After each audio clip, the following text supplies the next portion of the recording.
Blog Talk Radio.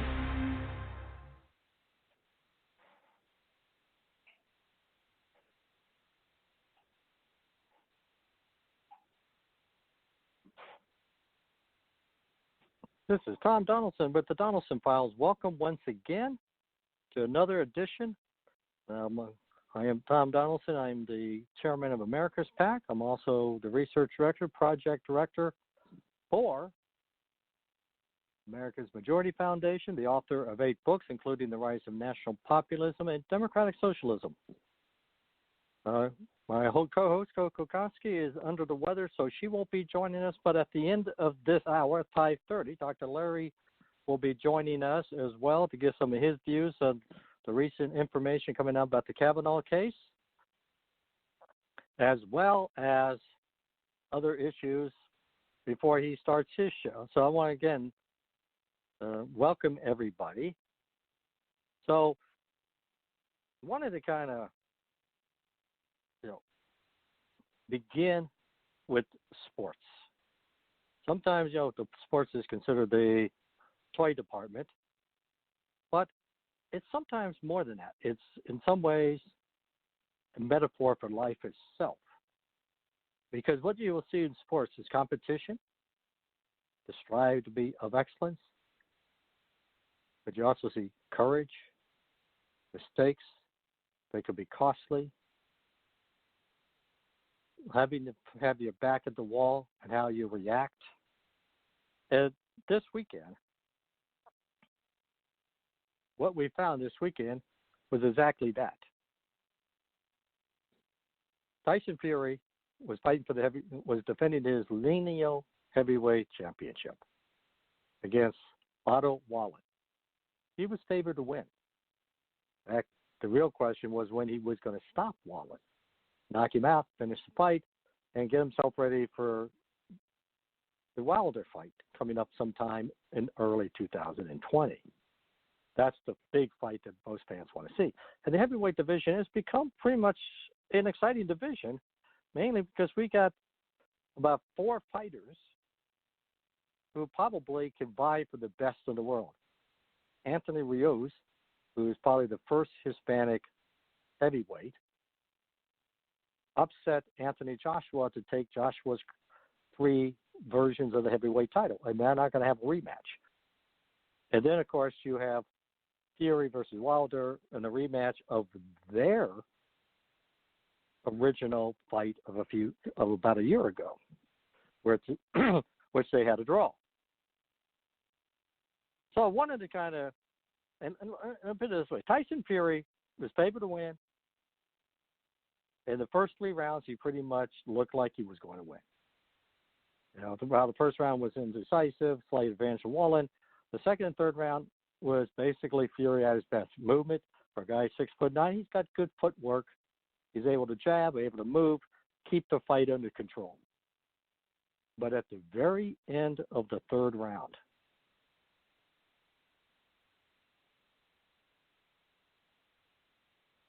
Wallen nails Fury with a hook over his right eye, and it opened up a gusher.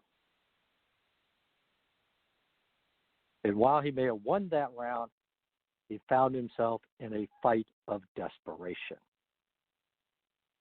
So, going into the 4th round, this was the situation is very simple. If he loses, if the fight is stopped, he loses the fight because this was not caused by an accidental headbutt. It was caused by a punch. He's bleeding. The blood's getting in his eyes. And now the corner has to do their job to control the bleeding and not stop, at least control it so that he can see out of that eye.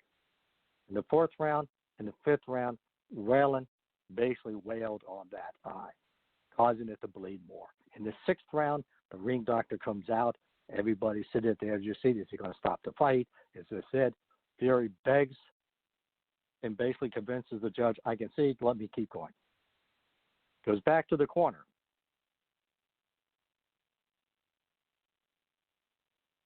Back to the corner. And then suddenly, the corner works feverishly. They have to control the bleeding, or this fight could be stopped. Going from the 7th to the 11th round, Fury becomes the championship fighter that he is.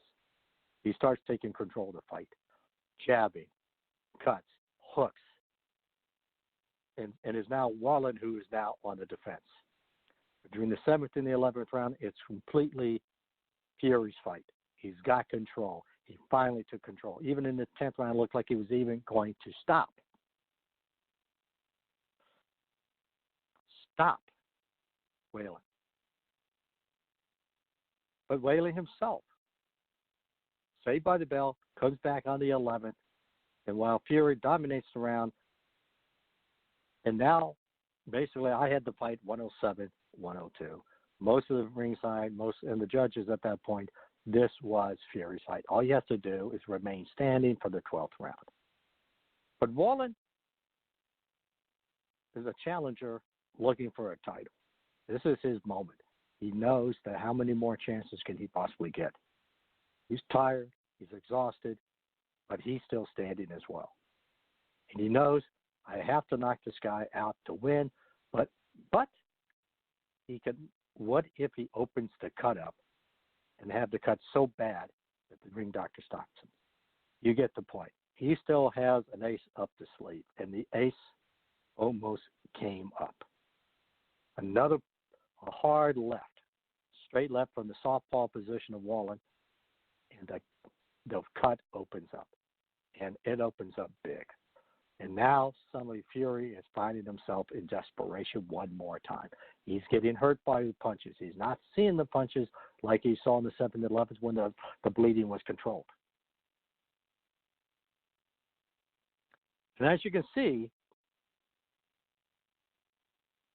this becomes a battle of survival once again. But Fury has been through this before.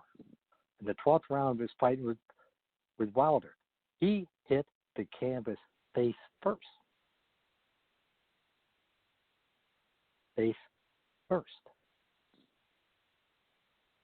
And managed to get up and survive the round. End up with a draw. And once again, he's faced with blood spurting out of his right eye, on the top of his right eye. He is basically having trouble seeing the punches coming, but he stays standing. And he wins a unanimous decision. But what do we take from this fight? Well, first of all, number one, Wallen came to win the fight. He didn't, just because the experts said he would not only not win, but be knocked out, he came to win. In other words, fights, like any other sporting events, are not on paper. They're not decided in a sports bar in Las Vegas. They're decided in the ring, on the football field, in the baseball diamond, the basketball court, the tennis courts. You get the point. That's where they are decided.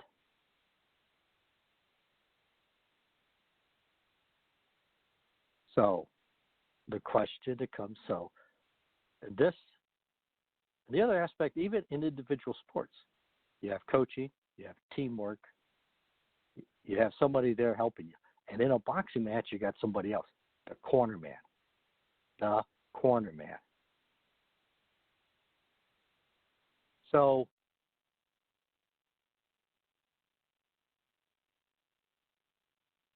basically, this is one of those fights where the corner man did his job. Between the 7th and 11th round, he controlled the bleeding enough for Fury to get control of the fight. Fury's heart and his experience and the knowledge of the sport allowed him to not just survive the fight, but win the fight. And put himself in a position to make multi-million dollars coming up with possibly 2 fights. Wilder fight and the winner of the Joshua Ruse fight.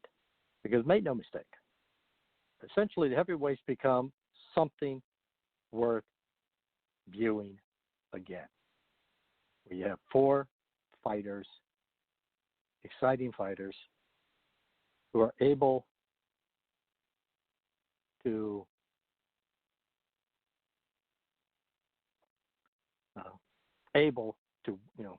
do his thing. So basically, the bottom line is very simply put, folks. In boxing, it's an individual sport. You can't hide. It's you and the other guy. There's not 10 other players around you that can hide any mistakes you make. Any mistake you make, it becomes obvious. It could end the fight. Or you can end up with a bloody eye that could cost him the fight. The teamwork side, the coaching side, that is seen outside the ring. But even within the corner, you can see them feverishly working together to keep their fighter in the fight. But sports is about something else. It's to strive to be excellent. In a world that sometimes emphasizes mediocrity, sports emphasize excellence, in the pursuit of excellence. Because in the final analysis, you either win or you lose. Your team wins, they lose. And in the final analysis, what people have to understand is that sports is about merit. Because if you choose to put together a team without any merit behind it, you will lose. If you choose not to take the best players or be the best you can be, you will end up losing. Excellence and doing the best you are, be the best you can be, is an aspect of sports, much like life itself. Life itself is the same way. The pursuit of excellence, whether it's in a classroom, on your job, running a business, it is often rewarded. We're going to take a quick break here. And first of all, number one, we're going to give you the infamous Hump Day intro because it is Hump Day, so I think we need to be doing Hump Day here. Uh-oh, guess what day it is? Julie. Huh? Julie. Huh? Guess what day it is? Guess what day it is? Guess what day it is? Anybody? Anybody? Mike. Huh? What day is it, Mike? Huh? Woo-hoo! Leslie, guess what today is? Leslie, guess what today is? It's Hump Day. Hump Day! Woo-hoo! It's Hump Day. Hump Day! Woo-hoo!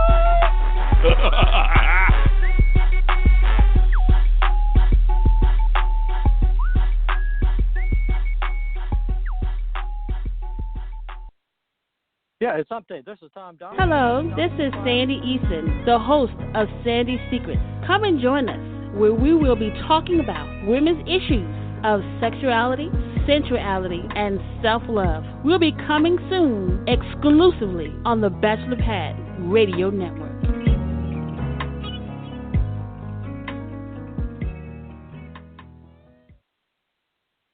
Yeah, it is Hump Day. It's Wednesday. There's the Tom Donelson of the Donelson Files on the Bachelor Radio News Network. And just wanted to kind of let everybody know.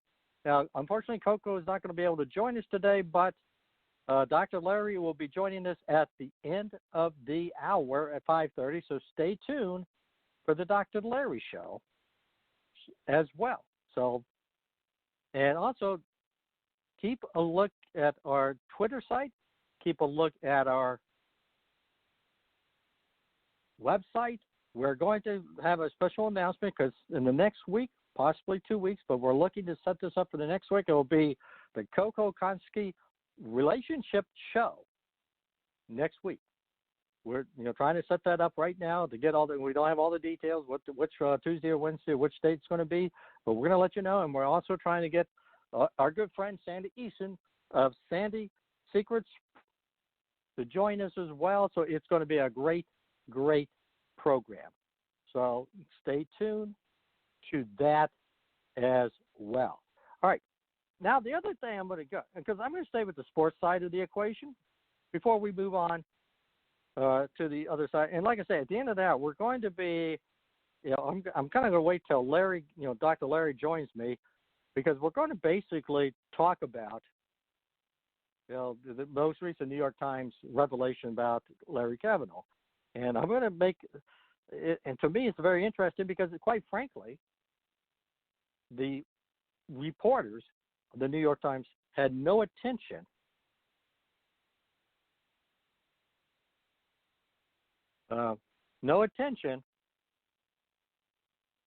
that of proving or exonerating Brett Kavanaugh. And you know what? I'm going to show you how they did exactly that. And as I say, we're going to get Dr. Larry's views and see if he agrees with me as well. So, but there's another aspect of sports: rivalries. Sports rivalries. Now, I live in the state of Iowa, and we did have last week a fascinating football game. Because what we did, it was Iowa versus Iowa State. This is one of those rivalries that splits the state. And essentially, you have to understand, in the state of Iowa, this is kind of like professional football. This is the highest level. We don't have professional teams. The closest professional team we have are in Chicago and Minnesota. We also are not that far from Kansas City, but you get in Green Bay. But, you have to go 4 hours to get to professional football. So what I wanted, so basically, it's Iowa versus Iowa State. Now, normally in the past, the thing is, for several years, going into the 90s, early during the Fry era, pretty much Iowa dominated. But over the last 20-some games, I think last 21 games, basically it's 12-9. Iowa's won 12 and won 5 in a row, but Iowa State's won 9. So it's been a relatively close rivalry with close scores, but more interestingly enough,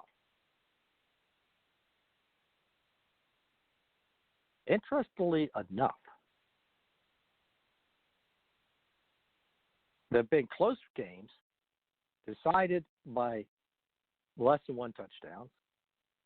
And this was that year where both teams are very good.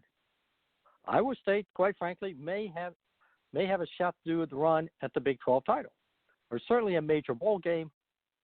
In fact, they're a team that could easily win 10 games. This is an important game for them. It's also an important game for Iowa because this was one of those games that showed them where they are, because they have a shot at possibly winning the Big Ten West. And this was one of those teams that they have to beat, because this is one of those games that they could easily lose, and they almost did. And the thing about the game itself was we had a lightning delay, because in football they'll play through rain and snow, but they won't play for lightning bolts. And there was lightning all around the stadium, so they essentially started the game, stopped the game 45 minutes, restarted the game, went back to another couple hours. And then finally, and so basically, there were a lot of stoppage within the game. It essentially took us about 6+ hours to finish the game. A game that started at about 3 in the afternoon, ended up 3 in the afternoon, ended up about 9:30, ending the game. But it's one of those games, and here's again, I talk about sports because oftentimes it's that one or two little mistakes that makes the difference. One or two little mistakes. Iowa State made 2 mistakes that cost them the game. In the first half, Iowa State's driving, they fumble. And then Iowa takes the ball and scores a field goal, cuts the lead. Also, but at the very end of the game, The Iowa State defense does what they're supposed to do. They hold Iowa from a first down. They got a minute and a half left. They got plenty of time to score. Their quarterback is a very excellent quarterback, so it was not necessarily desperation time. They had a minute and a half left in the game. Punt. The ball is punted. Everybody's expecting the fair catch and move on. But one of the Iowa State players got in the way of the ball. It hits them. The ball is fumbled. Iowa recovers, and they run out the clock. In a game in which Iowa State pretty much outplayed Iowa. They had more yardage. Their quarterbacks, their quarterback probably performed better than the Iowa quarterback. Even the Iowa quarterback did good. Purdy, the Iowa State quarterback, was even better. Had close to 300 yards in completion. They had it within their grasp. But sports, there was a lesson in sports, like life itself. What happens on paper, or sometimes the best team doesn't always win. Or the team that plays the best doesn't always win. Mistakes get made. When those mistakes happen, it could be costly on the football field. And the lesson here is that you always keep trying. That's the lesson for football players, sports in general. Keep trying, keep pushing. A break can come your way. Even if you're behind, if you're within reach, you still have the ability to come back. That's what Iowa did. They came back. They were outplayed in many portions of the game. But they had their moments. They took advantage of their breaks. They didn't make a mistake. They have won like 5 games in a row. 2015, 16, 17, 18, and now 2019. Since 2015, they've won 5 games in a row. But there's also one other thing. In those 5 games, Iowa has not had a turnover against Iowa State. Close games, literally fought games for the most part. But in all of those games, no turnover, no mistakes.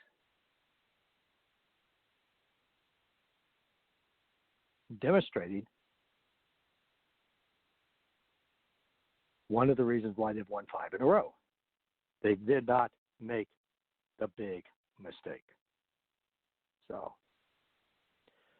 that, and to me, as I say, sports is a lesson, because the other aspect about sports is that fans demand excellence of their teams. They do not satisfy for less than the best. And the question will come into play in life: are you satisfied with mediocrity in your life? Are you satisfied if those around you who are working don't try their best? Or do you try to be the best you can possibly believe? We live in a free market society, and one of the beauties of free market is that it allows you to perform and be the best you can possibly be. That's a lesson of sports. It's a lesson of life. And it's a lesson of our society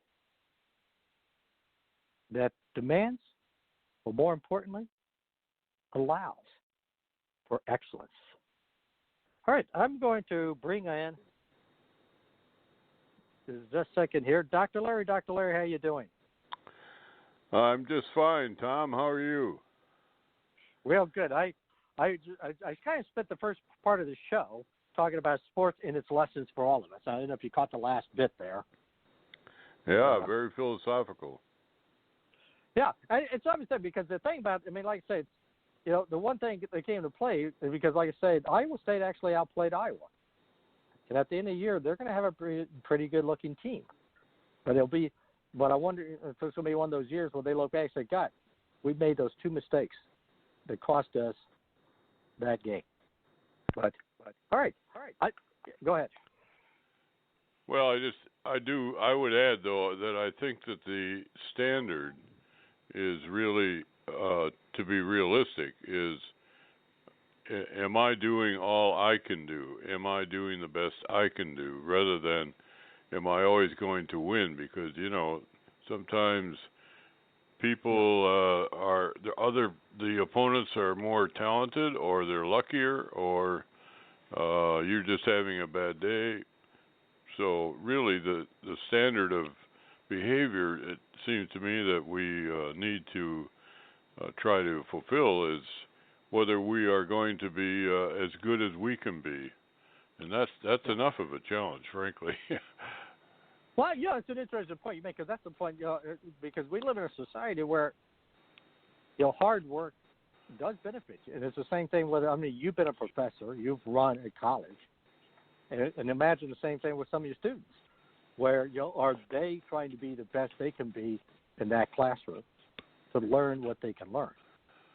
Or are they just there, okay, I got to take this class for my major and get it be over with? And it's the same thing with work. Or let's say starting a business or doing work. Are you being the best you can possibly be? Because, go ahead. Well, and that's the challenge, and that's the challenge every day too. It doesn't just mean that on occasion you rise to your best standard. What we really would like to be able to do is to be the best we can all the time. But of course, nobody can really probably do that. But that's the goal anyway. Mm-hmm. Well, that's absolutely. Now, I'm going to tell you, I kind of brought you because I do want to get some of your opinions on the New York Times and the Kavanaugh. What I'm going to do, I'm going to give you my theories, because I stated, at the beginning of the show, very briefly. What I'm going to show here is the New York Times, despite their best effort to do otherwise, have managed to do something that they're going to probably, do something that, let's put it this way, I never expected the New York Times to do. They have managed to do research, write a book, produce articles that exonerate Brett Kavanaugh despite their best effort not to. And I'm going to give you the three reasons. Reason number one, they try to find yet another individual who supposedly said he did something disgusting to me. And, of course, they run around the interview, hey, we got this person who made this claim, except in the book, and those people who got a review copy of the book pointed out, in the book they had to admit that the person that came out doesn't even remember this even happening, and would not talk to them. It's like, wait a minute, you mean you've just found yet another incident of misrepresentation? And then I don't know if you caught this point, but we now know there are 4 people that have been identified as witnesses to the event, supposedly 4 witnesses. One of the witnesses was a friend of Christine Ford. In the book, they concede in the book that this person stands by her story that this didn't happen. On top of which,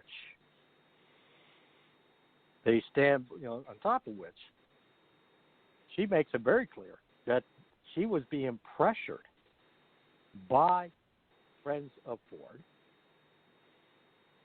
to change her testimony, to come out and support Ford's version of the truth. And I thought to myself, well, first of all, number one, you got 4 witnesses, including a friend of Christine Ford, who all have the same story as Kavanaugh. The only people that so far has been identified as had any remote, supposedly, to this event support Kavanaugh's version of the event, not Christine Ford. And two, the fact that they admit that pressure was put on this witness, we're talking witness tampering. Now, we're going to come right back. This is Tom Donelson with his good friend and the host of the Dr. Larry Show, Dr. Larry Fedora, on the Bachelor Radio News Network. If you want to hear another view of the latest developments in Trump's Washington, listen to the Dr. Larry Show. Every Wednesday at 7 p.m. Eastern. Dr. Larry is a former businessman, entrepreneur, college president, and author who provides background and context for current events and trends in politics, education, foreign policy, and religion from a conservative perspective. Tune in and hear the other side as Dr. Larry talks with Washington insiders exclusively on blogtalkradio.com and the podcast at thebachelorpadnetwork.com. That's right. That's by the way, Dr. Larry is going to follow our show right afterwards, so stay tuned. Don't move that dial. Don't stay on the line. And stay tuned for the Dr. Larry Show. Doctor, who's going to be you also got a pretty good guest coming on, so why don't you kind of briefly talk about the guests you're going to have coming on? Well, we're following a certain logical path here. I started off with this issue of free market health care, and I threw out a proposal as to what it might look like. And then I was very interested in what the real pros in the field would think about it, and so I started getting those folks, starting with Dr. Ed Cragen, who was one of the most senior people at the Mayo Clinic. And he was very excited about the whole idea, and which was very gratifying to me because I'm not an expert in healthcare economics. I'm more of a big picture guy. But so that was encouraging. And so I got another guy who is one of the real experts in the field of health insurance in the industry. And he was very, very helpful. And so the third one was the co-authors of the book, "Our Healthcare System is Killing Us," which is a very pointed and very, very specific critique of our system with a lot of suggestions and recommendations for improving it. So then I took my typical approach, which is, now that we've heard all these objections, what about trying to convert these good ideas into action? And so that's the step we're in tonight.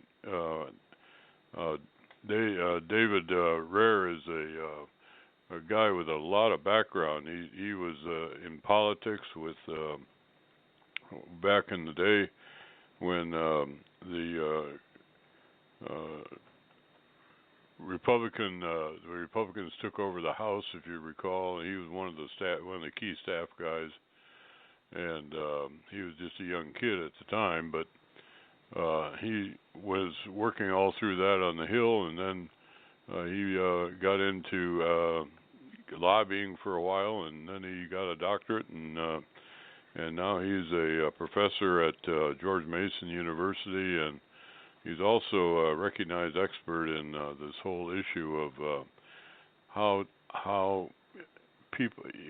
individual Americans can mobilize and make their ideas visible to the people that make the laws. So that's what he's going to do tonight, is to try to help us decide or give us some ideas about how we can convert this whole movement into something really concrete. Because, frankly, as you and I have talked, this healthcare issue is a major issue to the American people, and the Democrats have got their arms around it as a socialist,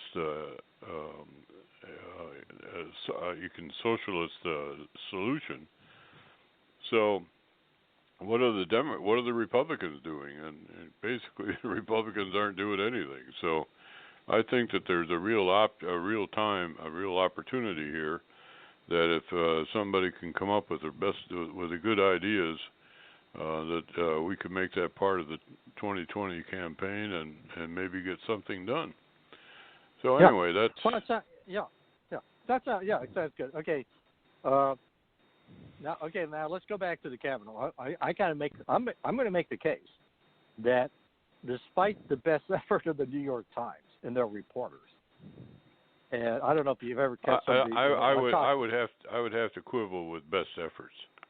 You know, when you're talking about, you're blaming the whole thing on a omission of a single editor who missed a quote which changed the whole thrust of the article. Namely, that here's what this guy is saying, and it was to this girl, and then they asked the girl, and she said, well, she doesn't remember it.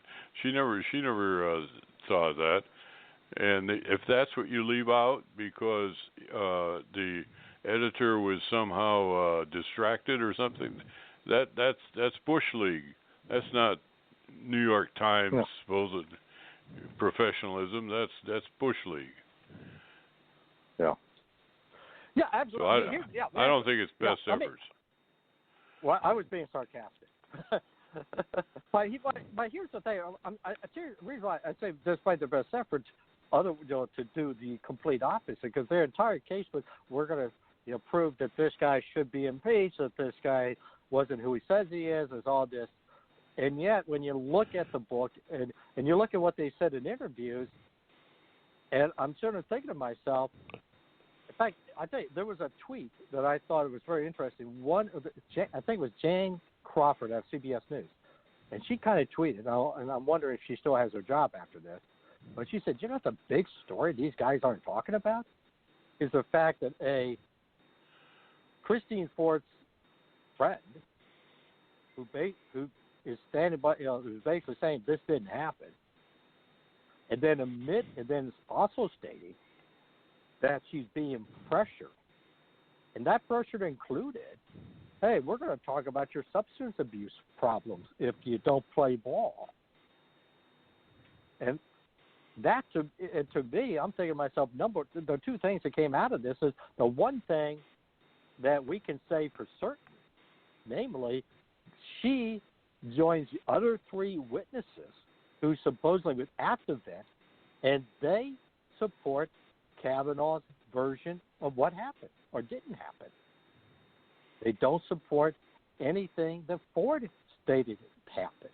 In other words, the only people there, the New York Times managed, in all of their efforts to do otherwise, to prove, or at least make the case that Kavanaugh's version of the truth may be the truth. And on the second aspect, and this is what to me, now you make the point as an editor. If I'm an editor, and I'm sitting there looking and saying, wait a minute, are you trying to tell me that this lady is telling you that she's being pressured to change her testimony by Christine Ford's team? That's witness tampering. That's a big story. And that's the story they don't even bother to cover. They didn't even bother.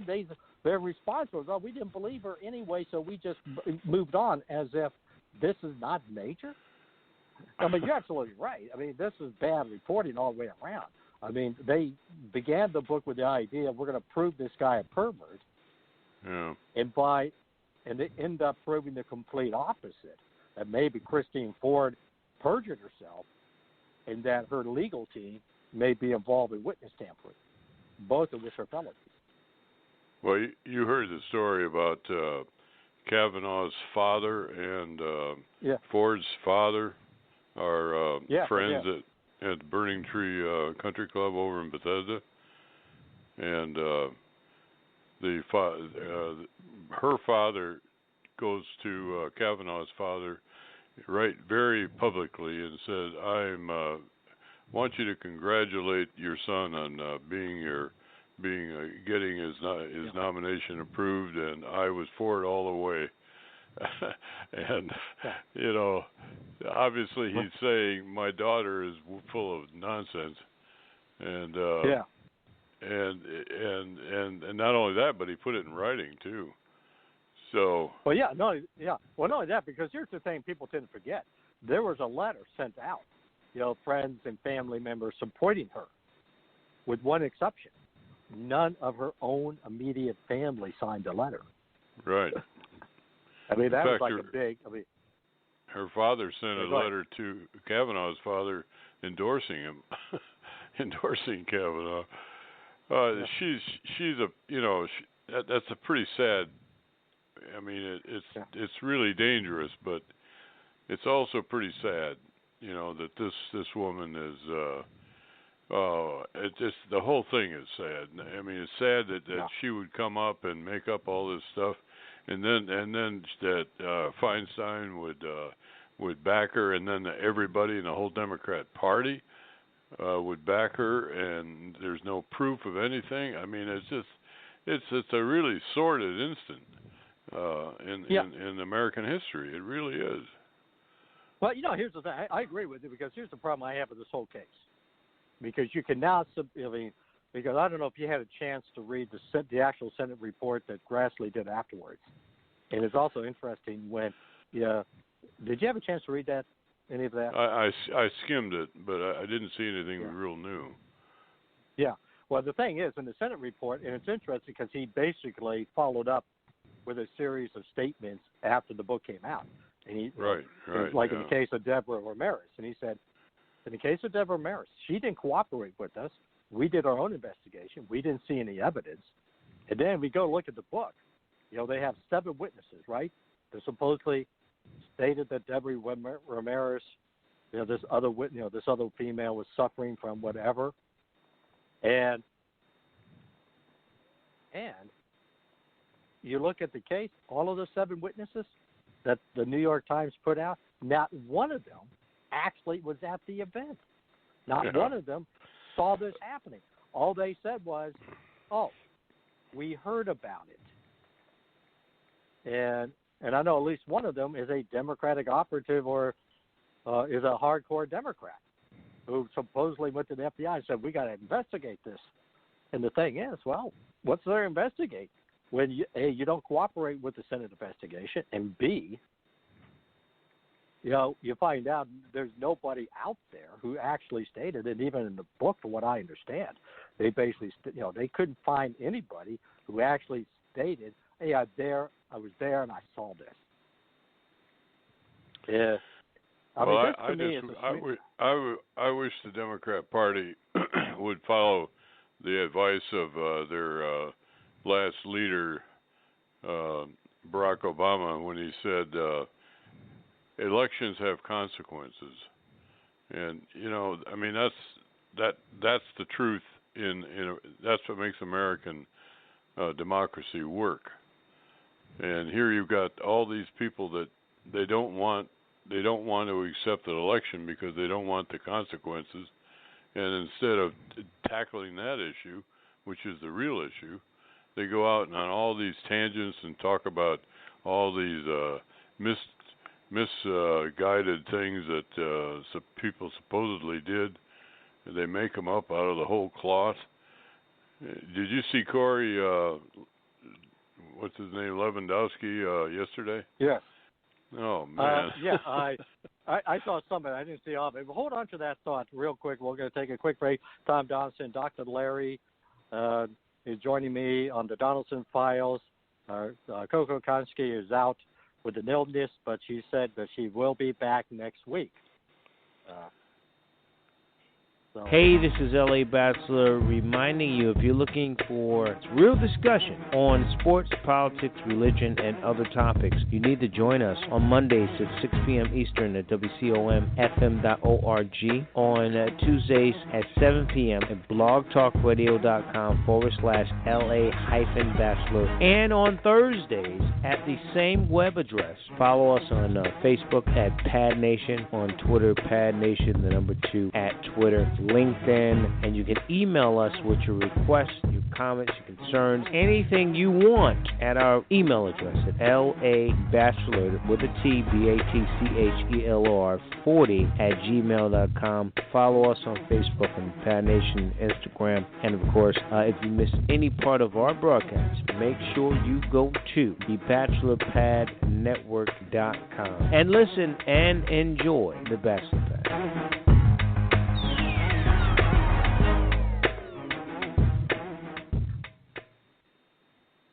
Yes, the Bachelor Pad follows my show. I should say the Donelson Files, our show, every Tuesday night. So it's a double hitter. Just as tonight, we got a double hitter with Dr. Larry, who's with us as well. And again, if you miss any of these shows, if you miss any portion of our show, like for example, if you missed my opening statement on the importance of sports in life, in particular, teamwork, rivalries, and how it all matters. You can tune in to the BachelorPadNetwork.com to listen to that particular show. And next week, it's Relationship Week. We're working with Sandy Easton and Coco to put together yet another relationship show. And let's put it this way, as Dr. Larry will tell you, nothing is off limits when Coco and Sandy get together. Man, I feel like it's like we're eavesdropping in the ladies' room or something. it's pretty vivid. Yes. So yeah, like I say, it is entertaining. You know, when Coco and Sandy get together, it is entertaining. But okay, back. Yeah, you're absolutely right. I mean, here's the thing. I cannot think of the lady's name, but one of the lawyers involved in this case made it very clear what their goal was: to smear Kavanaugh. Sure. And put an asterisk by his name with that of Clarence Thomas, that any ruling against Roe will be illegitimate.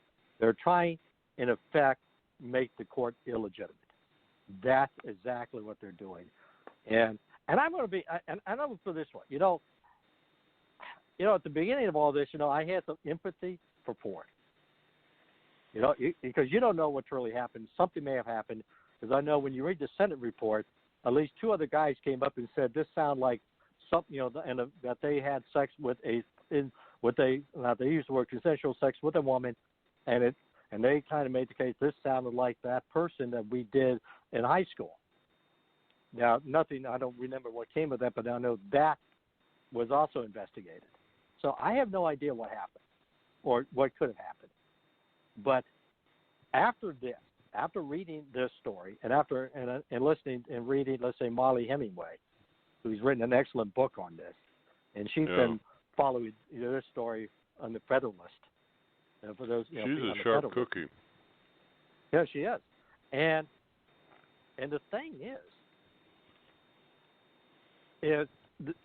I guess maybe here I'm going to ask you this question because I've been in politics for 40 years. You followed it, and there's no doubt that there are certain people who are willing to do anything to win.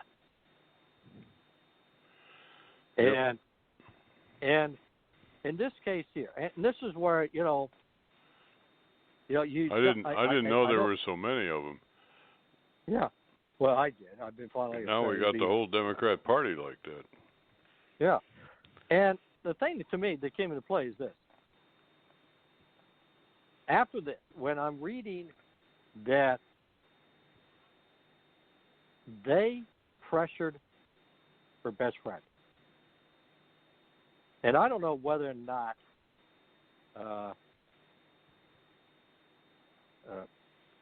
she knew about it, had anything to do with it, but there's this part of me that says, if you're willing to put your best friend and asking that friend to commit possible perjury, and you got friends of yours pressuring her to a point where they're basically saying, they're basically saying in effect, hey, we're going to release information about your past if you don't play ball. I got to ask myself, what kind of person would do that, even just to win a political battle? And I'm going to put it this way. I think it's time for the Senate to go back and say, you know what? It's time to investigate perjury and witness tampering. These are felonies. So, and I guess maybe my question is, what kind of person would do that to a friend? Well, my analysis of this has been that there's almost a religious sense in some of the people on the left, and it's not all confined to them either. There's some people on the right that are very that take their politics. They're not very religious in their traditional sense, but they do substitute politics for religion. And but this is really, to me, very clear in the on the far left, like all the squad and all this stuff. This girl goes out and who's now a congresswoman and puts a motion on the floor to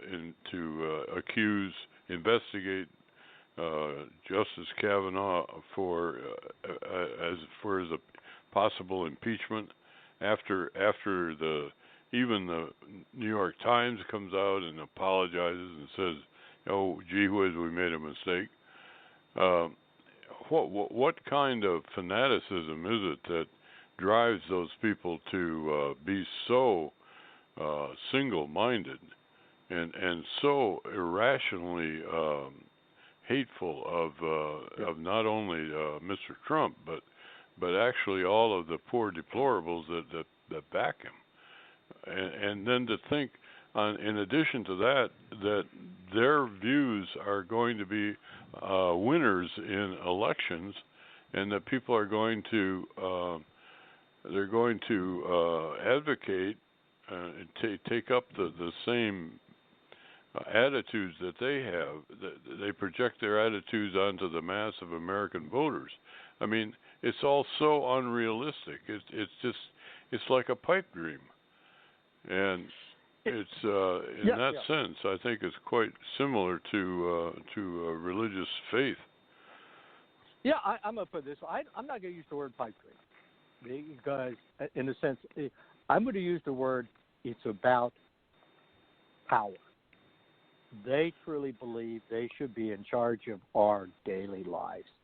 Oh, and there's an aspect in their makeup, and I've learned over the years. Because, like I said, I've been in politics for about 40 years, and I've been on the national scene for about, like I said, I've been working with America's Back since 2003, and I've been running it since 2009, essentially,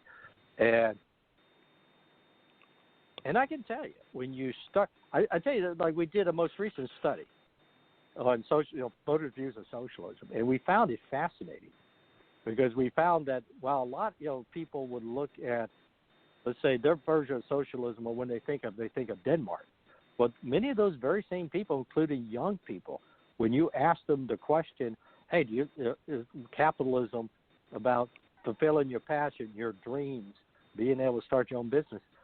The majority of them said, yeah, this is great. This is what we want. And so they're not necessarily sold on the entire vision that's being sold to them. I think there's in fact, I have a good friend of mine who's kind of a borderline millennium who works with me, and he works with a lot of millenniums. And he told me, he said, you'd be surprised at the number in entrepreneurship you're seeing among the younger people. I said you'll be that's surprised. the major hope. I think that's the major hope. But I also think that there are a lot of people that are not just power hungry. That's a side effect, but they really honestly believe that, for example, that you should be killing children that you don't want at birth. They really believe that, and that should be a right of women everywhere. You can't make up your mind until the last minute, and then even after the baby's born, you decide with your doctor that we're going to have to terminate. We're going to kill that baby, and they really believe that. They think that is a right that they should have, and it flies in the face of all the traditional ethics that we've ever been taught. And then you look at the statistics today that came out and said there had been something like 850,000 abortions in the United States this year, and that's less than last year, and every year it's been going down. But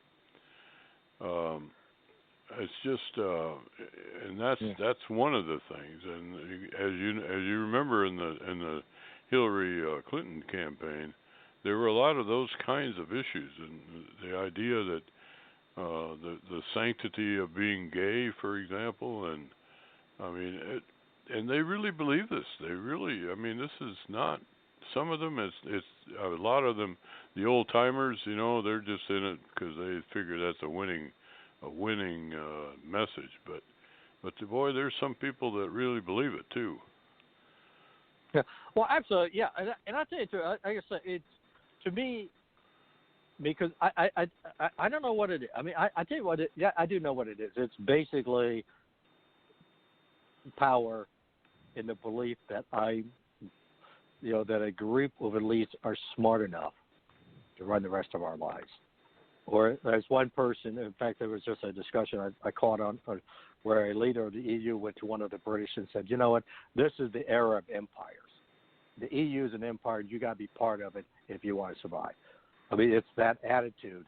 And I tell Coco all the time, I say, I feel bad for you, Coco, because you have the worst political class that I've seen in my lifetime. Literally, people who, let's say, they are the worst political class. I mean, when you use the word swamp doesn't begin to cover what these people are like and what they're doing. Absolutely. And well, she's part of that class, though, isn't she? I mean, she's a true believer in a lot of this stuff. She is to a point, but if you listen to our discussion of abortion, I mean, she will admit, because she's come out and said, what, we at least ought to be regulating aborting in the second and third trimester. So I mean, she has said that on our show 2 or 3 times. Yeah. So it's, I think the thing is you got a whole group of people who so hate Donald Trump that they will support anybody or anyone. And I think that unfortunately is the problem we see too much. You got too many people who so hate Donald Trump that they're willing to jump in.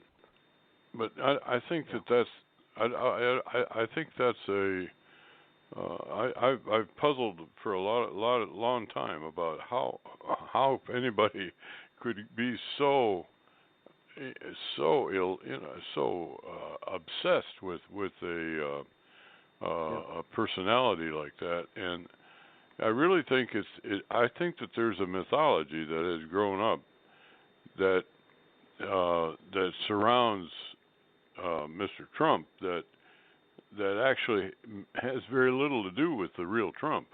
It has to do with this picture that has been built up around him by the media and by various commentators. Very similar to what Roosevelt did when he was in ascendancy, and he did the same thing with Huey Long. Anyway, I don't think it's even the real Trump that they're against. It's this mythology that they're against. I think there's a part of it, but I just think like I say, because I've never seen so much irrationality over a. I mean, I've seen some irrationality. I saw it with Obama, I saw it with Bush, I saw it with Reagan.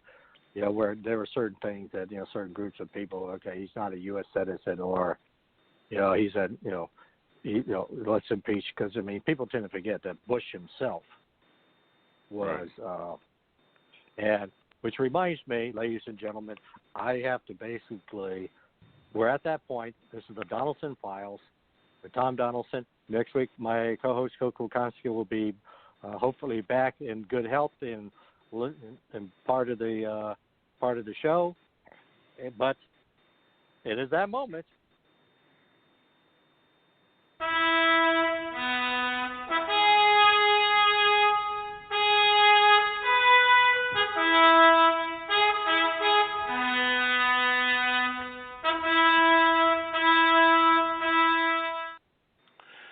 When you hear that trumpet, you know it's the Dr. Larry Show on the Bachelor News Radio Network, and I'm Dr. Larry Fedewa, your host for the hour. We are talking again tonight about the whole issue of health care and the system that provides it in the United States, and some of the things that could be done perhaps to improve it.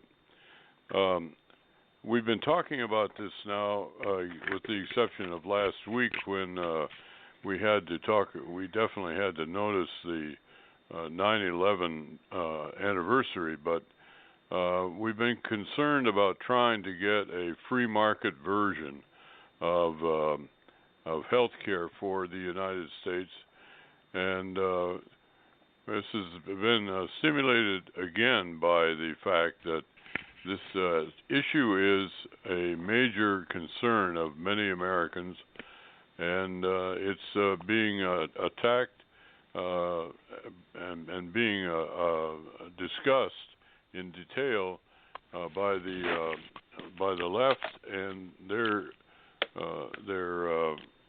solution is a single-payer system, Medicare for everybody, which frankly is a disastrous solution, but there isn't really any alternative that's being advocated by the Republicans or anybody else. So instead of cursing the darkness, I decided to try to light one candle, and we have been very pleased with the reception that we have gotten from many of the experts. I'm going to just start off with my opening statement tonight with a brief discussion of what that initial proposal was, and get some of the key points back in the discussion, and then we are going to be talking to our guest of the evening, who is an expert on the implementation side of great ideas. So the key points of the what a free market healthcare system might look like are, first of all, the goals. The goal would be to develop a patient-centered healthcare system where the patient is the buyer and also, therefore, the decision maker of his or her own healthcare decisions, including those of his family. And secondly, to do that, we need to reduce the cost of care to the patient by approximately, we would hope, up to 2/3 of the $4 trillion that we spend every year, that we spent last year on health care in the United States. There are some obstacles to this idea.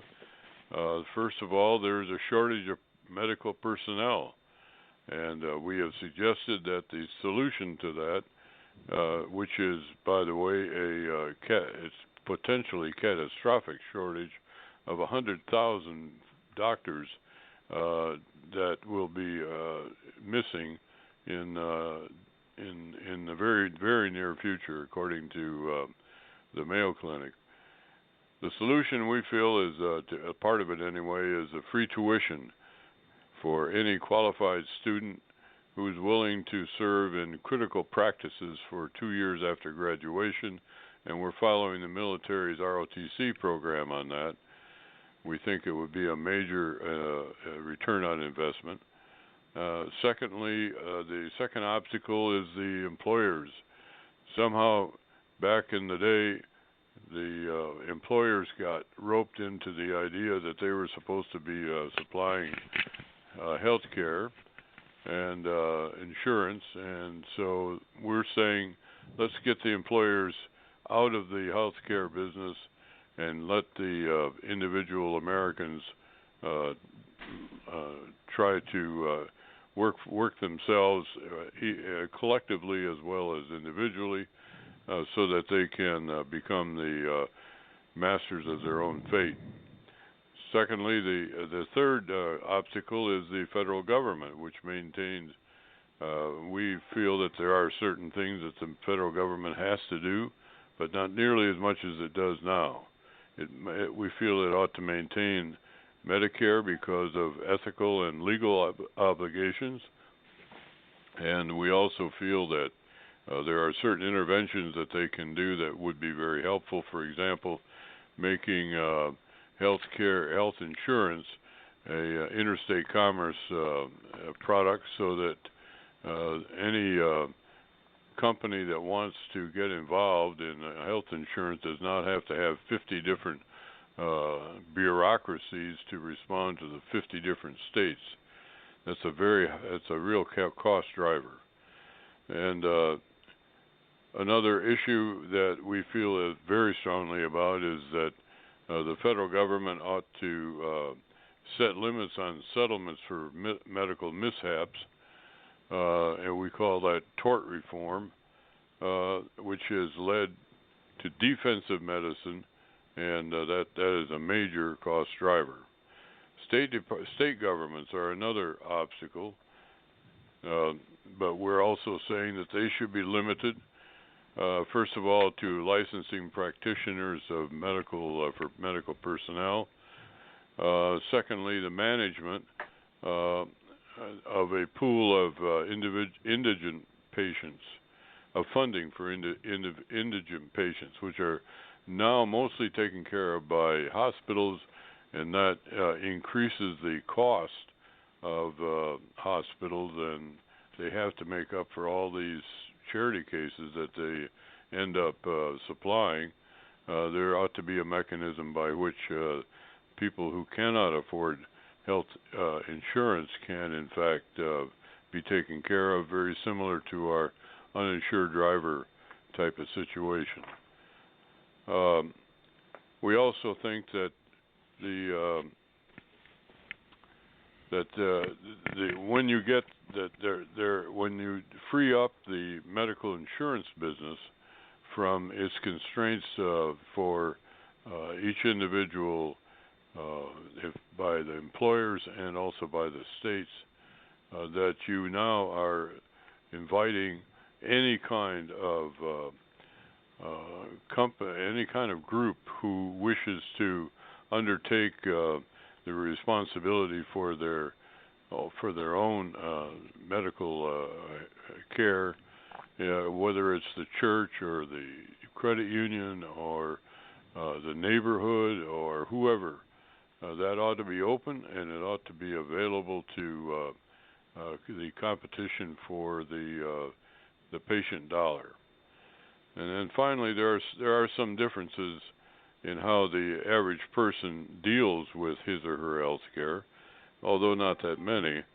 The two most significant are, first of all, you will become the direct buyer of your own health care with the money that you saved from your enhanced paycheck, because the employer is not paying your premium anymore. He is putting that money into your paycheck, and you can, of course, put that into your health savings account. You will also be making the sometimes life and death decisions that are now made by budget-watching bureaucrats in the insurance companies and the government.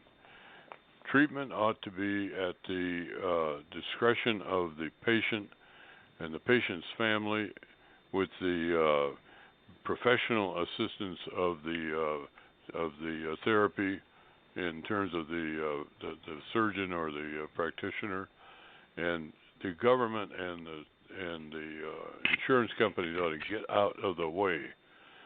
The idea that they are determining who's going to get what kind of therapy is just it's an abomination.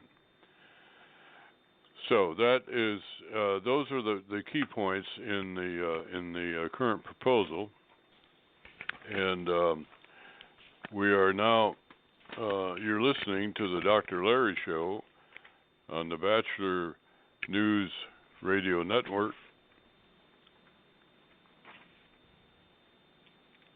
Join Barry Barnes for Locker Talk on the Bachelor Pad Network as he presents NFL news and evaluates players. Fridays at 9 a.m. Eastern at blogtalkradio.com.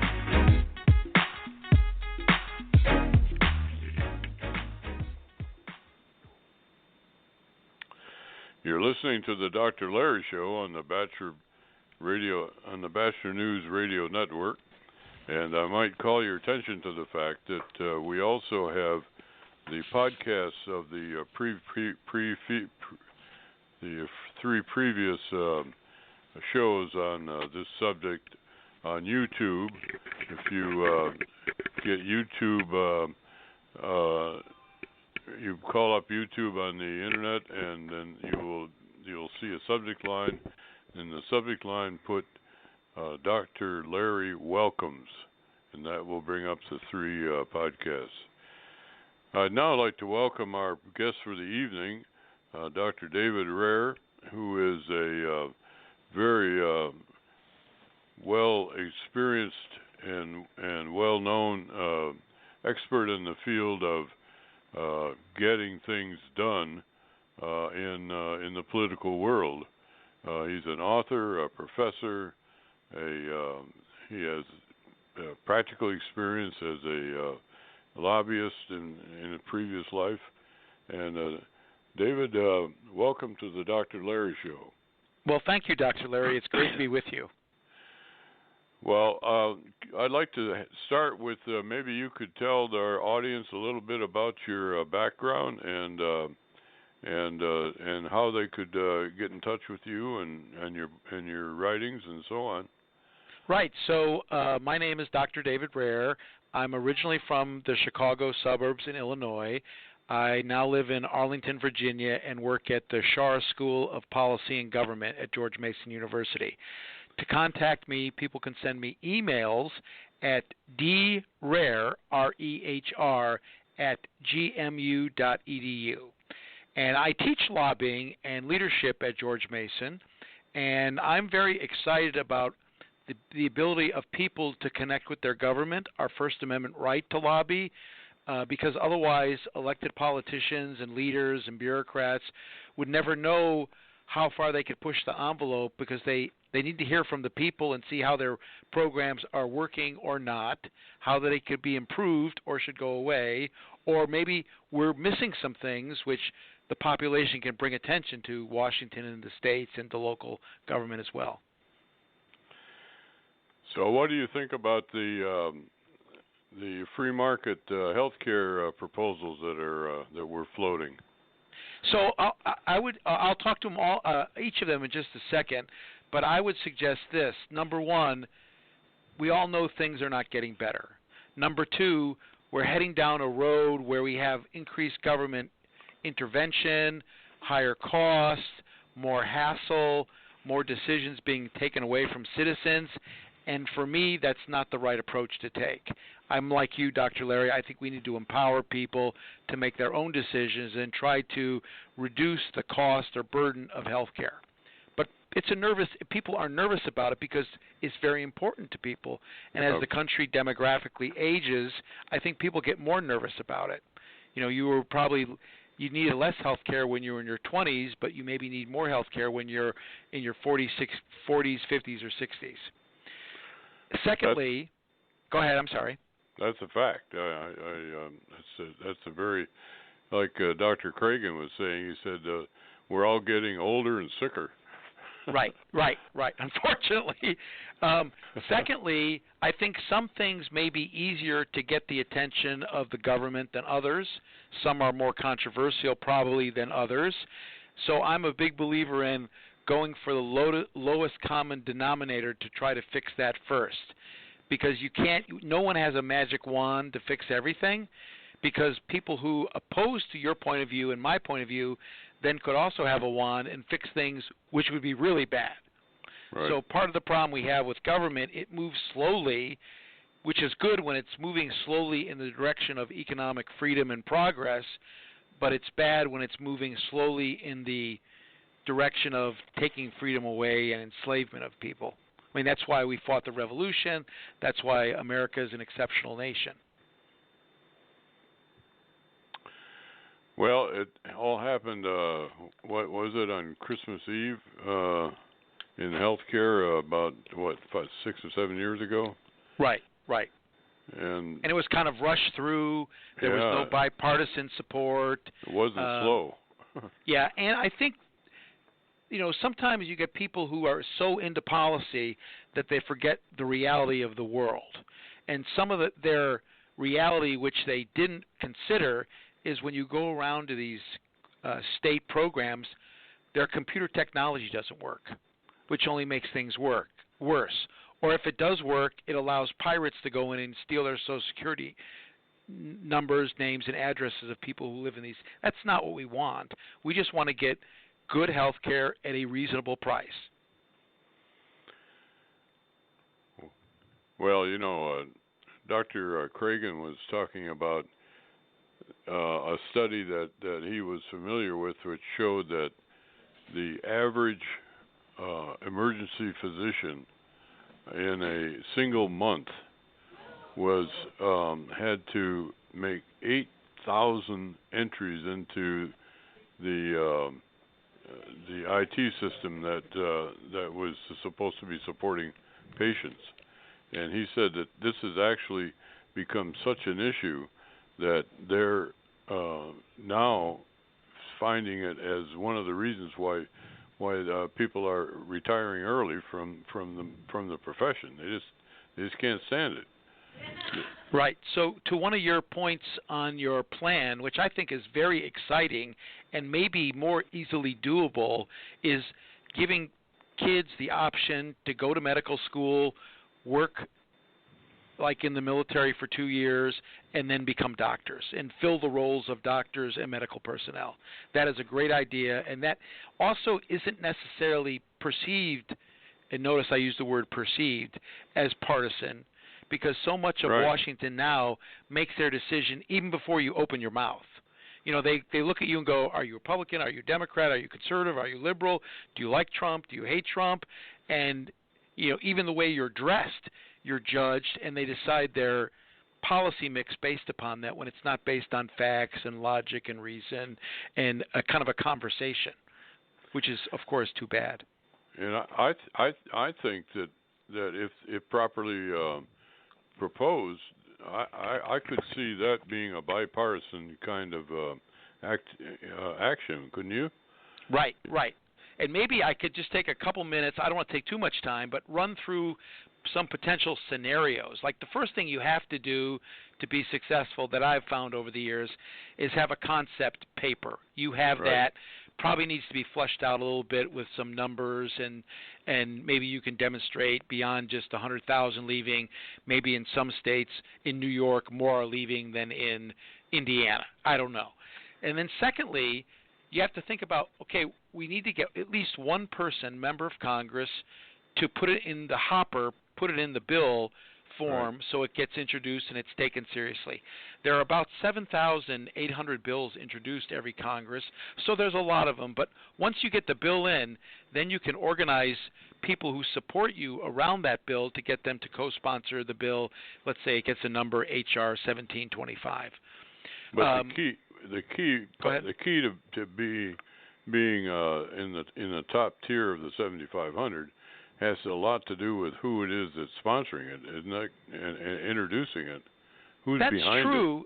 That's true, but I would say I'm an old-fashioned grit wins out person. So I think that you can get somebody who's a top-tier person to sponsor it, and it moves faster. But sometimes, for their own reasons, they're cautious. They want to know all the different viewpoints. They want to spend 10 months studying it. I don't want to do that. You get someone in the lower rung who just says, Larry, that's a great idea. Let's do that. And they run with it, and you get a lot of enthusiasm and momentum that way, which people appreciate. I'm assuming you know some people like that. Yeah, I do. I know a few people who are important, but also a lot of people, not that they're unimportant, but who get tired of waiting around when they have people and constituents who have real problems that need to be solved. Yeah. Keep that thought. Right. So secondly, after you get the bill introduced, then you need to figure out, how do we explain it? How do we frame the issue to people so they get it? And that's where this is a great idea, because you can simply say to folks, no medical people to serve constituents, and that gets everyone's attention. And I would argue probably this problem is exacerbated in rural areas in America. You can go out and pick up a lot more rural members who understand having their constituents having to drive 50 miles to a doctor, or only seeing a doctor Monday, Wednesday, and Fridays, or something which makes life more difficult for them. And it'll give you kind of a seed or a group of supporters then to build to the magic majority, which is 218 in the House and 51 in the Senate, although you need more in the Senate with filibuster. But then, so you get your bill introduced, you maybe target rural people for members, both women and men, to get on the bill. Then you ask all of your supporters, people listening to this radio show and other shows and reading op-eds and producing knowledge for people all across the country, to contact their representatives and build momentum. And I've done some kind of crazy ways to do that in my life. I was involved with a medical group that wanted to get more resources to help find a solution to the disease that primarily young children face. And they were getting stonewalled by one member of Congress. And I looked at him and I said, can you get 10 people from their district to call them every day and ask them why they're standing in between a solution for them and their children? And they're like, yeah. So after 15 days, 20 days of this, the member of Congress didn't want to get any more phone calls, didn't want the negative publicity, felt like it was hurting his reelection. So he was like, what do you want me to do? I'll do it. And you just have to then get people to put sufficient pressure on their elected officials to do the right thing. That's a good idea. Yeah. And then going on, I'm sure that the next step would be kind of step 4, and I'll send this to you, and you can post it on your website if you want, is who would be your coalition partners? Who else might care about this issue when you talk to them about it? Of course, people from rural areas, but maybe the military community, which thinks very highly of the country and wants our people to be served very well, and also sees the advantage of filling our men and women in uniform, at least for 2 years while they're doing their work as becoming doctors. They might be interested in helping. And then you get the individual state medical organizations. I live in Virginia, the Virginia Medical Association, to contact their Virginia members of Congress to say, hey, we support this bill too. We'd like you to co-sponsor it. Well, hold that thought. You're listening to the Dr. Larry Show on the Bachelor News Radio Network. Hello, this is Sandy Eason, the host of Sandy's Secrets. Come and join us, where we will be talking about women's issues of sexuality, sensuality, and self-love. We'll be coming soon, exclusively on the Bachelor Pad Radio Network.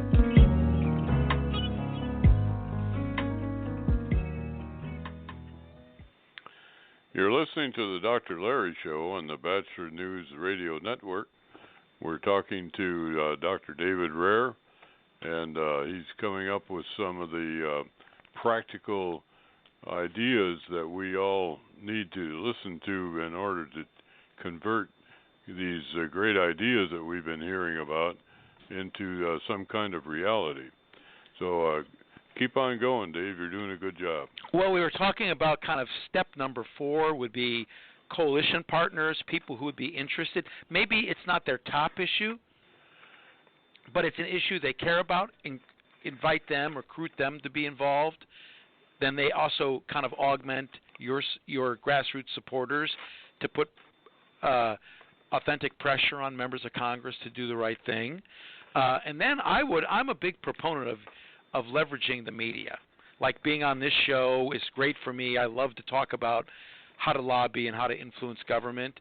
But think about, there are 14,000 radio stations in America, really unlimited number. There's 2,000 or 3,000 TV stations.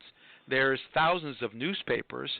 Suddenly identify people who are willing to tell their story about, challenges to their life or maybe healthcare challenges in a positive way, and how this series of bills or bill could help them do it.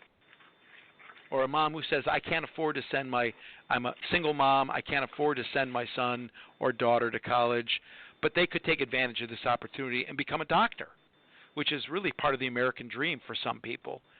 Sure. And then get newspapers put in, so then when members of Congress, they have staff who clips all these newspapers and records all this radio and television, they start hearing their constituents talking about this, and it sends them the signal that this is an important issue.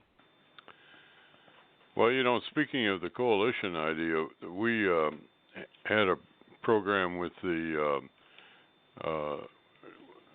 foundation for it was the I'm trying to think of the name of the foundation. David. What's the big health? The big social. I'll think of it. But anyway, what we did was went out to various groups in the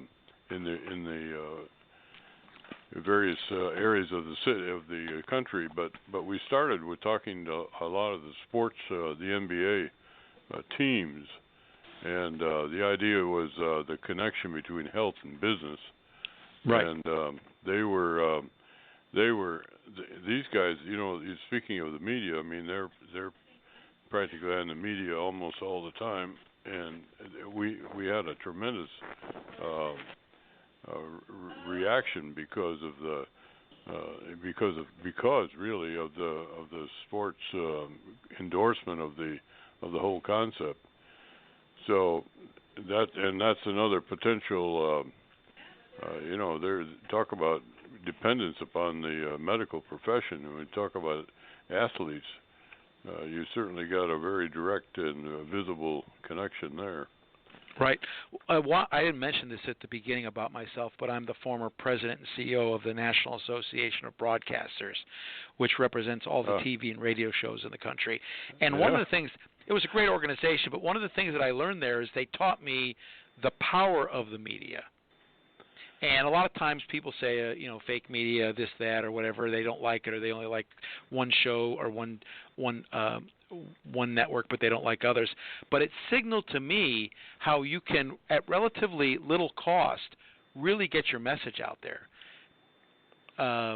Another thing you could think about, which I used when I was at the NAB, is public service announcements. There is a requirement for all radio and TV stations to run public service announcements that benefit their constituents. So then how do you figure putting in an idea into a public service announcement, and maybe it's, do you know that we're going to lose 100,000 people in the medical field? Don't you think that we need to make it easier for people to become doctors and work in medicine? And they run it practically for free. And while I was at the NAB, we had a program where we had 218 members offering their own public service announcements on things that they care about: fighting diabetes, fighting tobacco, smoking, mothers of young children, pregnant. It was all sorts of different things. Now, I did it for a different reason, but they spent and allowed radio stations and TV stations to spend literally hundreds of thousands of dollars with good, positive messages about things that help the community. Yeah, that definitely is. That's something you can think about. An issue, but it takes money to produce those shows. Right, but not as much as people think. So, or maybe you find somebody out there who feels passionately about this, who maybe is, worried about the future direction of the country, the cost of the program. They're coming up to their 50s, 60s, 70s. They don't want to get denied health care. And they're saying, America's been successful to me. I want to give back a little bit and try to help out. I mean, I have this center for, it's called the Center for Business Civic Engagement, about ways business can be more positively impacting the government. Because I think people bring a lot of very good practices on being efficient and effective in their businesses. They can bring those same practices to government. And I just rely on, in part, on people who just say, you know what, I'm living a great life, I'm doing well, I'm living the American dream, I want to help make sure that my kids and my grandkids can live the American dream. And, it's pockets here and there, but it's all helpful. Well, boy, that's the kind of thinking that we need to be doing. And but I also, in my experience, you've also got to get people together to. Somebody has to organize all this stuff. That's right. I mean, you've got to have someone who's got their pedal constantly on the gas to move the bus of people along. Exactly. Yeah. Well. And I was just reading. I don't want to discourage the listeners or discourage you in any way, but I was just reading some information put out by Physical Note, which is a software company in Washington, D.C., and they said that they just had done a survey, and there were 1,000 different campaigns going on to influence Congress when they had finished the report.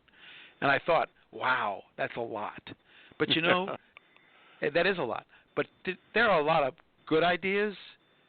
There are a few really good ideas that touch everyone, and this is where, you have a really good idea.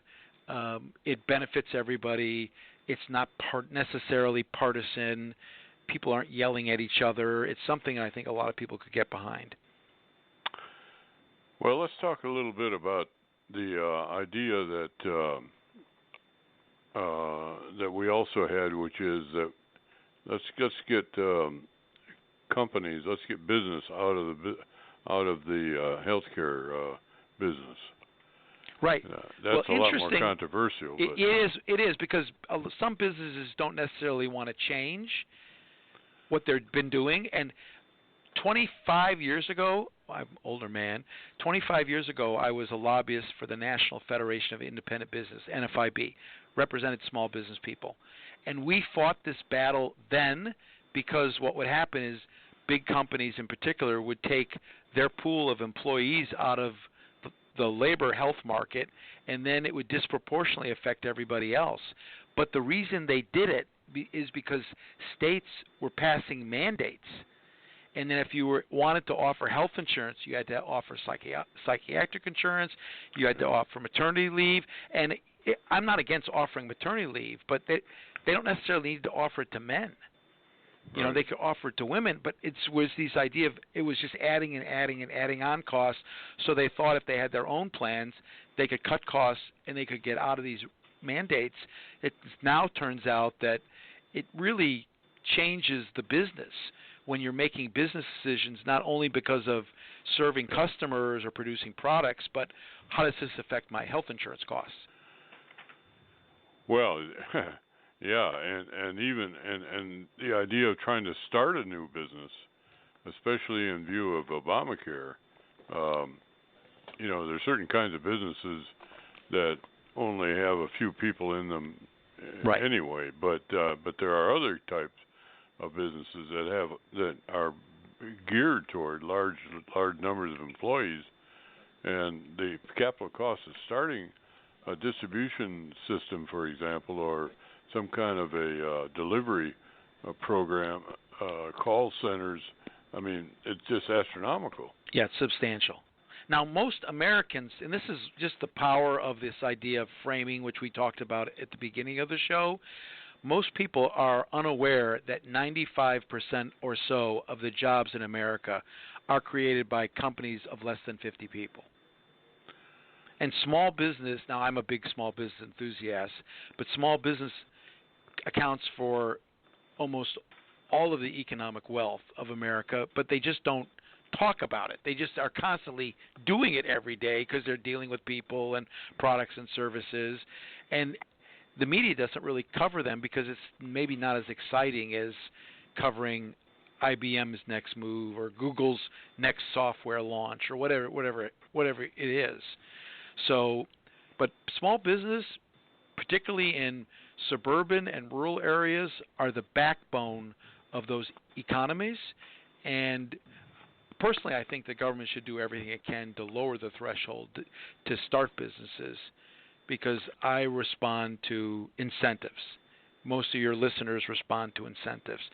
You make it harder, as you said, to open a small business or to start one, less people do it. You make it easier, more people do it.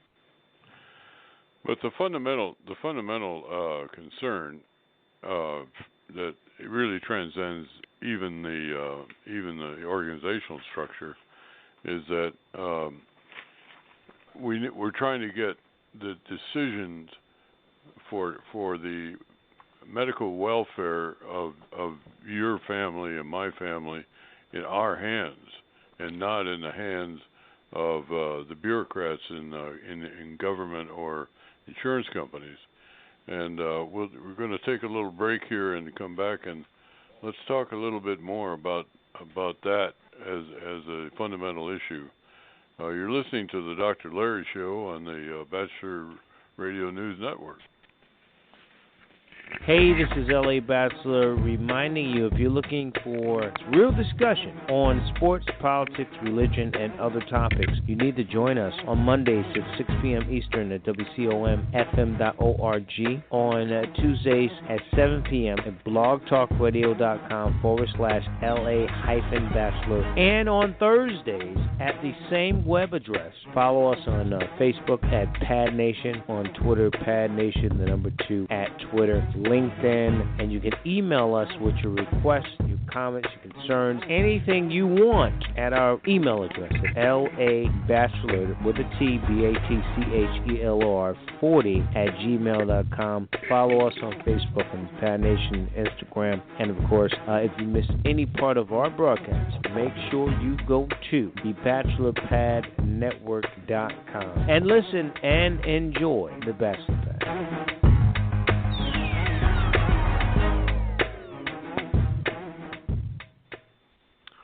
You're listening to the Dr. Larry Show on the Bachelor News Radio Network. We've changed the word pad to the word news now, for obvious reasons, it seems like. We are talking to Dr. Dave Rare, and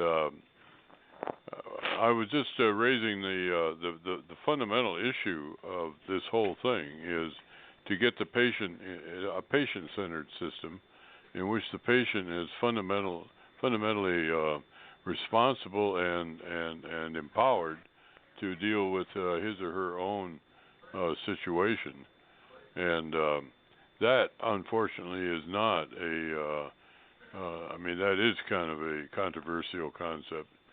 But what do you think about that idea? How would you promote that? I think you're in favor of it, right?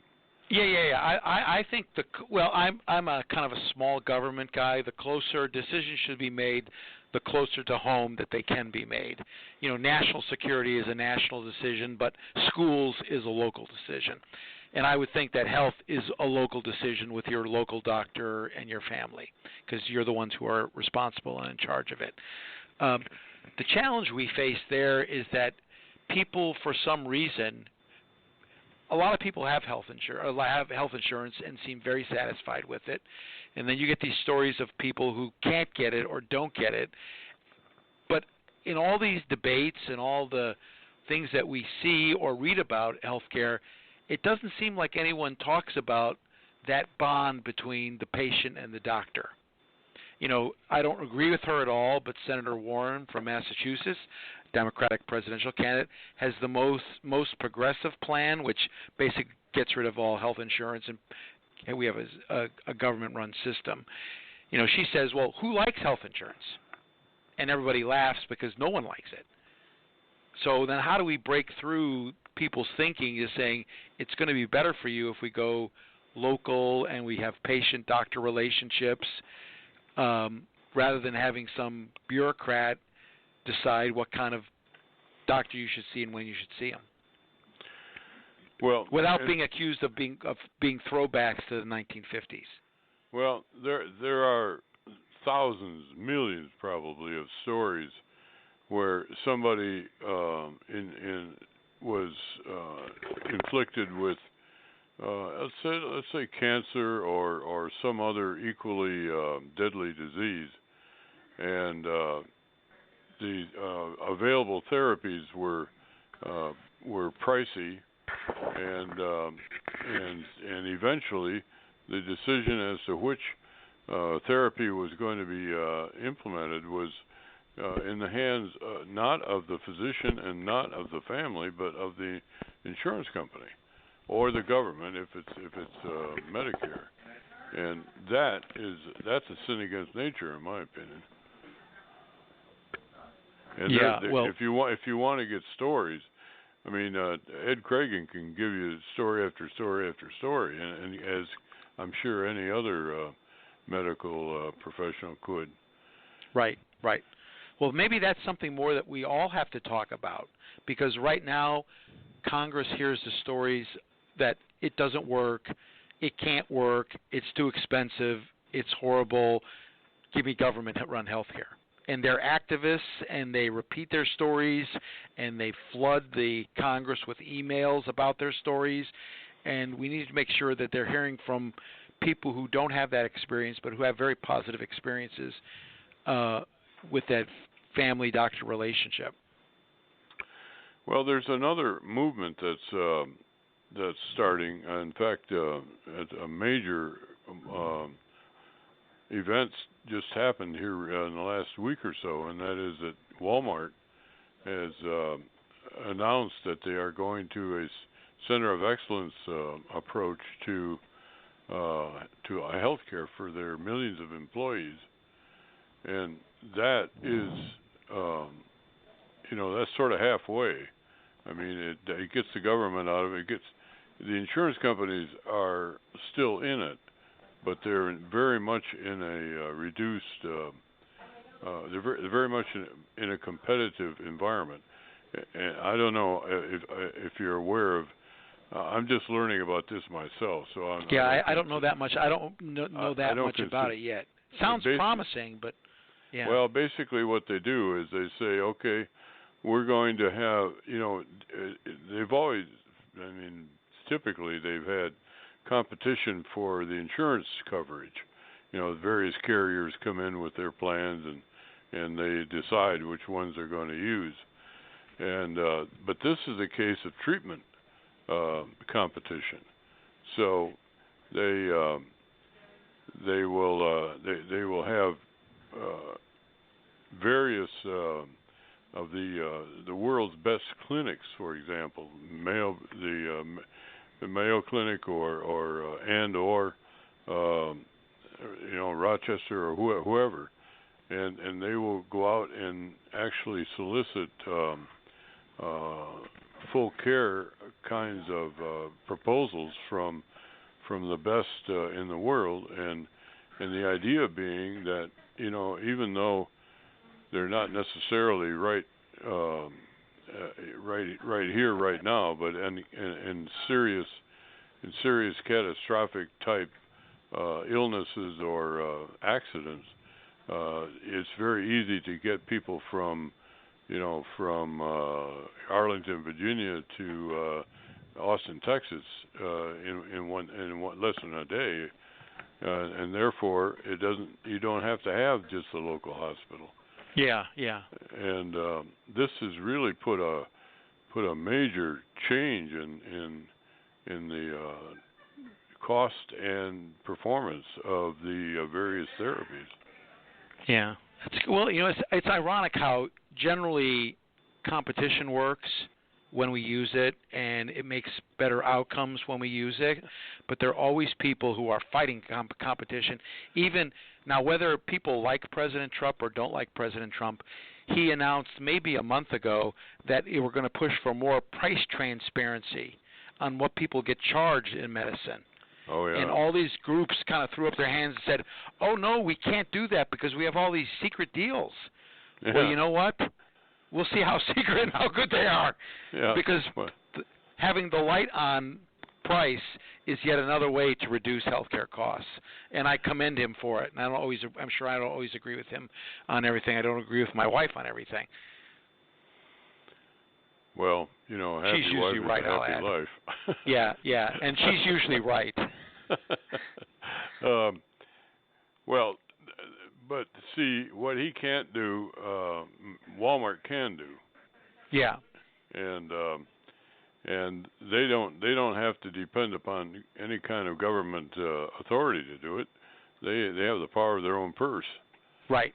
And this is I had on the show a couple of weeks ago the guys that wrote this book about healthcare is killing us.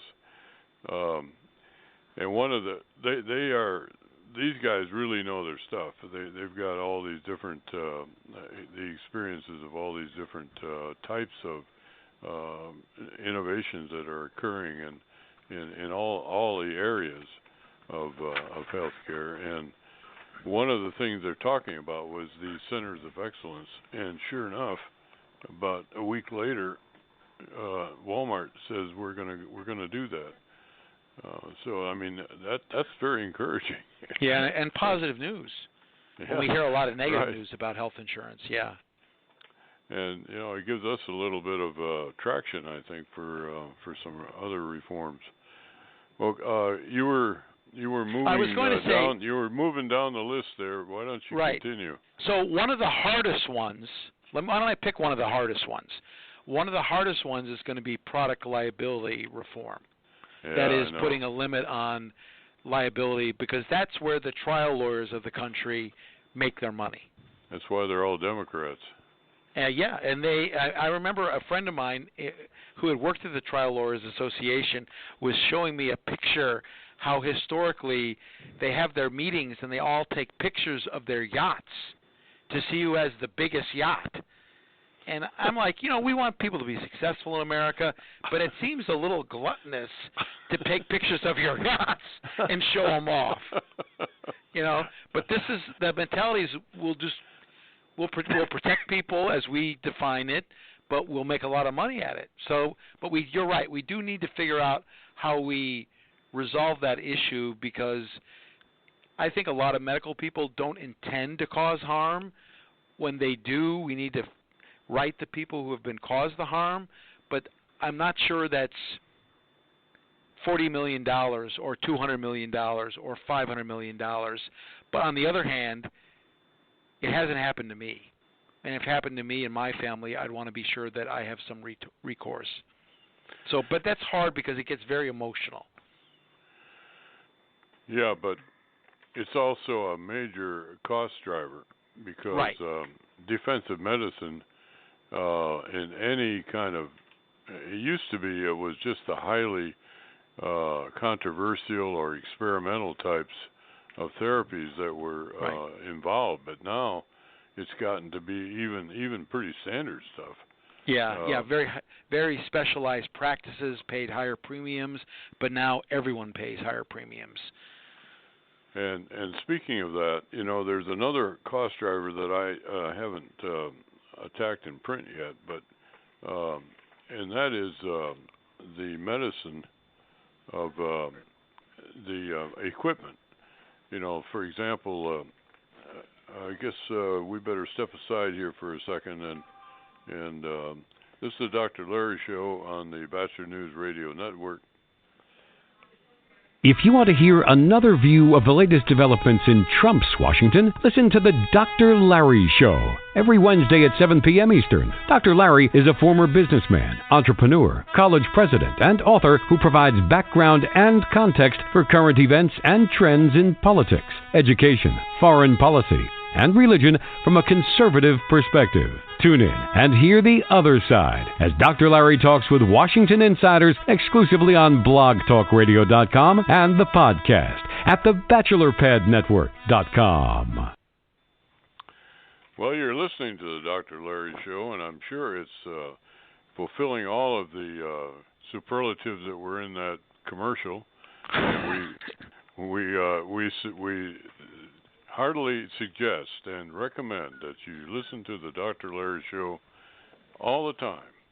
And if you get really lonely for us in the middle of the week, you can turn on our podcasts, and we have them on the Blog Talk Radio and also on YouTube.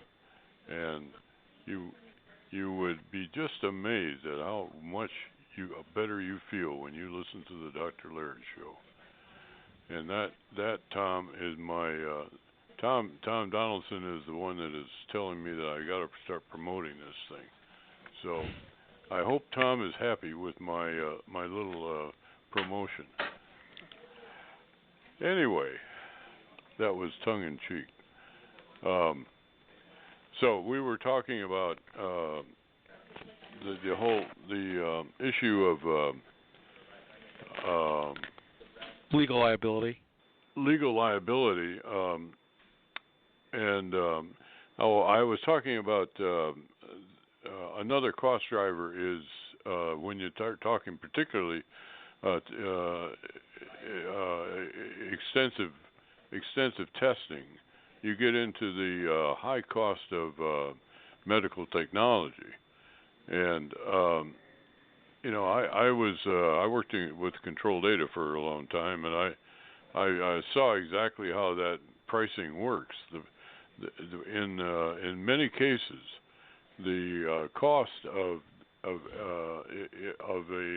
technology product is up to and including the first viable copy of the product. I mean, it's all the research and all the testing and all of the debugging and all of that. That's the real cost, because then when you go to reproduce the next 1,000 copies, the cost per copy, especially if it's software, can be pennies. Right. And then why do you have such a high cost for technology? You have it because the company that did it has invested a lot in the preparation of the product for the market, and now they have to recover that. Right. But if you wanted to get out from under that, it seems to me that if we allowed the R&D for medical technology, it would have to be clearly defined. But if medical technology R&D could be considered tax deductible instead of just simply a tax expense, I think that you could reduce that cost significantly. Right. That might be another. I mean, I think what you're speaking to are thinking of all sorts of different options to skin the cat, so to speak. And we just can't look at what have we done over the last 10 years, because we need to think about what are we going to do that works when we know what doesn't work. So I'm like probably one of your many listeners who say, let's talk about, let's try it, let's get some ideas out there, let's let different states do different things. As long as we're protecting the safety of patients, which we are, we should let people have different ideas. Well, and getting the one of the issues I think that's kind of underlies some of the resistance is the idea that it's hard for most people. Most people are not really very sophisticated buyers of medical services, and for them to try to become good informed buyers and bargainers for various, for their own medical service is kind of intimidating. But if you take the idea that we can do this as a group, and we get some of the doctors to be part of our group, and then we go out as a neighborhood or as a credit union or as a fraternity of some kind, and we start then taking bids for the things that we want. I think that the collegiality of that would, for one thing, may be very reassuring to people, so that we're not leaving the entire buying process to a small group within the company or within the union, and then at the same time we also get the responsibility back with the patient, who then has the ability to make his own decisions, and those for his wife and his children and his grandchildren and whoever. Yeah. I think I could be wrong. I don't know much about the subject area on this particular point, but I thought President Trump, or maybe the Department of HHS, was trying to move forward on letting ways for associations, professional societies, kind of interest groups to offer their own plans. So their as you say, their members could be involved and engaged. Yeah, and there are some people in the Trump administration that are just biologically going to be in favor of this kind of stuff. I think of our friend Ben Carson, and